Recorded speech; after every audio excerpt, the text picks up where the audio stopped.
Greetings and salutations, brownies. Welcome to another episode of Just Jazz Vlogs. And if you like me, my content, everything I stand for and represent, give this video a thumbs up, subscribe to the channel, and comment below and tell me your thoughts. Don't forget that once we hit 10,000 subscribers, I will be giving away a $200 Amazon gift card. And if you like all the instructions on how you can win that gift card, I will be leaving a link over here and you can watch said video on how to win. Now, moving on. Now, I promise today will probably be the last uneventful vlog for a while. I know they've been kind of lackluster, and it's just me talking to the microphone in the room, but there's just a lot of things I wanted to get off my chest. And today is any different. Today is no different, and today is the last day of, I guess, depressing stuff. It came to my attention this morning that it is World Suicide Prevention Day. Now, I thought that I would tell my personal story and just how I got through it with the help of, my faith in God and my family. But before we get into that, let me give you guys 11 facts that I found interesting on suicide. Over 38,000 Americans die by suicide each year. In the U.S., suicide rates are highest during the spring. Suicide is the third leading cause of death for 15 to 24-year-olds and second for 24 to 35-year-olds. On average, one person dies by suicide every 16.2 minutes. Each suicide intimately affects at least 6 other people. About 2/3 of people who complete suicide are depressed at the time of their deaths. Depression that is untreated, undiagnosed, or ineffectively treated is the #1 cause of suicide. There is one suicide for every 25 attempts. Males make up 79% of all suicides, while women are more prone to having suicidal thoughts. 1 in 65,000 children ages 10 to 14 die by suicide each year. There are 2 times as many deaths due to suicide than HIV and AIDS. Over 50% of all suicides are completed with a firearm.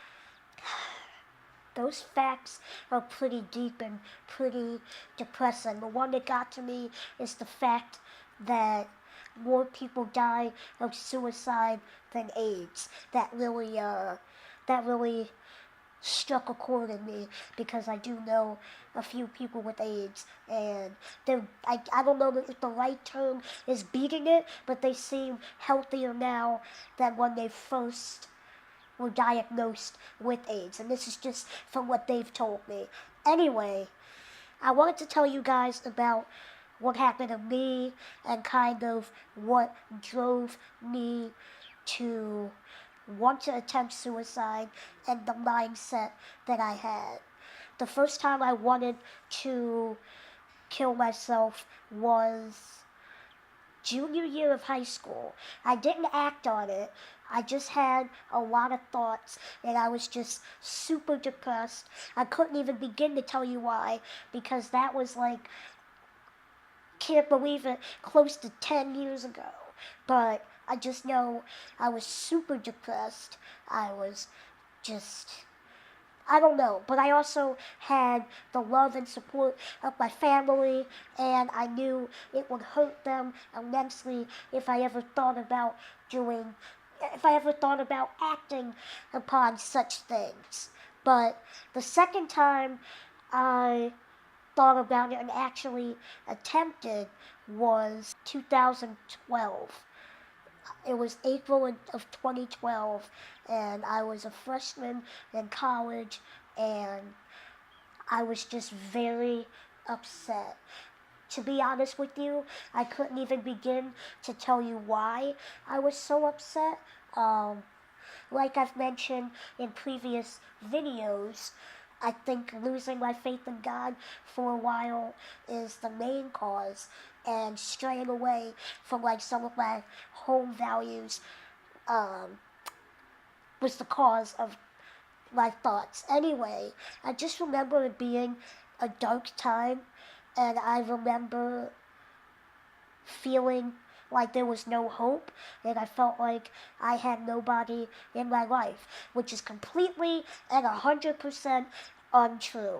I had so much love in my life, continue to, but what I can tell you is when you're in that mindset of wanting to end things, you isolate yourself from others, and the sickness of that depression and suicidal demon has you thinking that no one else wants you and that you would be better off without well, the world would be better off without you. It is irrational, it makes no sense, but that is how I felt. It's not that I really wanted to actually end my life, it's more so the fact that I had so much pain inside that I just wanted to end the pain. I woke up every morning with this heaviness in my chest. I woke up thinking some of the most awful thoughts. I remember each day I would wake up and I would just hear my brain telling me that I'm worthless, that I'm pathetic, and that I'm stupid, and I don't mean anything to anybody. Nobody loves me. You deserve to die. Everybody hates you.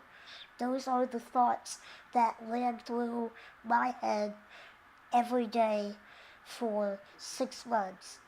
And then I started having physical pain as well. And it wasn't because of my disability. I truly think it was because of how sad I was. And I just wanted it to stop. I remember sitting in one of my math classes when I was going through this depressed stage, and I couldn't figure out the math problem.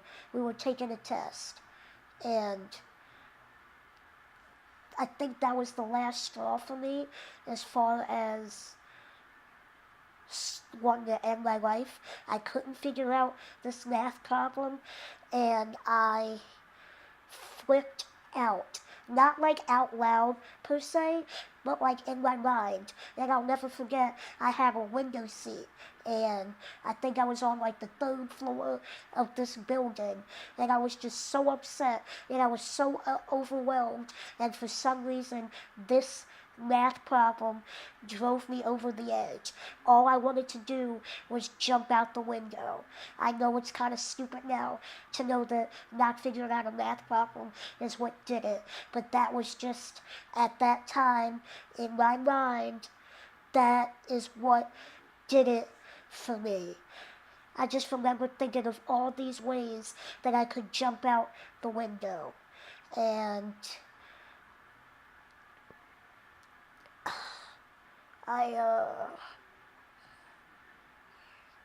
it was just a rough time. That's all, guys. It was really rough. I kept trying to figure out ways to open the window. Luckily, that window was like painted shut, which I think is like a school code violation, but whatever. All I know is that if it wasn't for the window being painted shut, I know for a fact I would have tried to open the window and jumped out. My 3rd time was when I was in my dorm. This was 2 years later. Again, I was having thoughts of just hopelessness, no one caring about me, which is all untrue. I had started isolating myself, locking myself in my dorm, not talking to anybody, not calling anyone, not calling my mom or anyone. I just laid on the bed and held all of my pills in my hand. I just sat there and held the pills for like an hour, crying. because I felt guilty. I knew what I was doing or wanted to do was terribly selfish. I didn't want to leave anybody behind because it's kind of weird. You've convinced yourself that no one cares about you, but in the back of your mind, you know that's not true, and you have a lot of people behind you, and that's kind of where I was. I was in between those two emotions, and I just remember saying, "You're better off dead," and then I remember saying, "You're selfish." This is how I'm talking to myself. I remember just saying, "You're a selfish bitch. Like, how dare you want to kill yourself? You have so many people that love you. Why would you do this?" And instead of just putting the pills down, that made me want to commit suicide even more. Like the fact that you were that selfish and you want to do it, maybe you should just do it anyway. The world is better off without you if you're going to be that stupid and that selfish. But the good news is I did not take the pills. Instead, I called and got some help. And it was, or someone called for me, let me not lie. Someone called for me because they knew I was on the edge and losing my mind.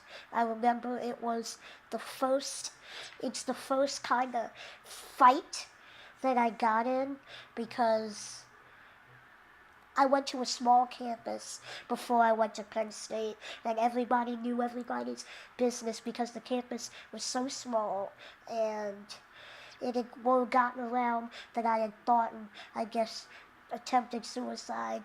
And a couple days later, I went to the cafeteria, and I'm not going to mention names because I think this person still kind of knows who I am, basically told me that what I had done was an extremely selfish act and that I should be ashamed of myself, which isn't untrue, but I just remember being so upset.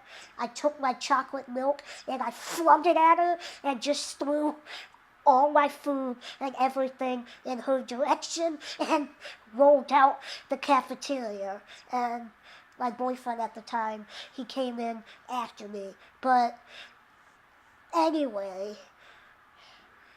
the point is, suicide is nothing to joke about. It's just a terrible thing to feel like you have to do, and it's a terrible thing to feel as though nobody loves you, especially when you have all the love and support in the world. But I got through it. I got through it, not because of me, but because I started praying again. I started getting in touch with my family again, not isolating myself, going to therapy. They put me on antidepressants that I still take today, and it 100% changed my life. It was like, I feel like I had been depressed or sad for a lot of my life, even before I knew what depression was.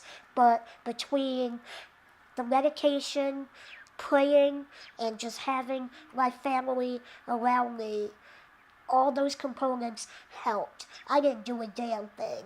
I just had a lot of people in God lifting me up, and my medication and therapy, of course, that I just got back into. The point that I'm trying to make is, I understand anybody out there who has struggled. I know what it's like. It's a dangerous place, and please call the number right here or visit the website at the bottom. I've talked to them before. They don't come to you with the what do you call it, straight jacket. They're not going to embarrass you. They just want to make sure you're okay, and they will assess if further action needs to be taken for you. If you want to message me, you can do that. If you don't feel comfortable telling your story in the comments below, visit my website, jazzbrown.com, and there's a section where you can send me a message and it will come to me privately and we can talk that way. Anything we can do, I can do, Suicide Prevention Line can do to stop you from doing this. Because I promise you, life does get better if you believe in God. He does have a purpose for you.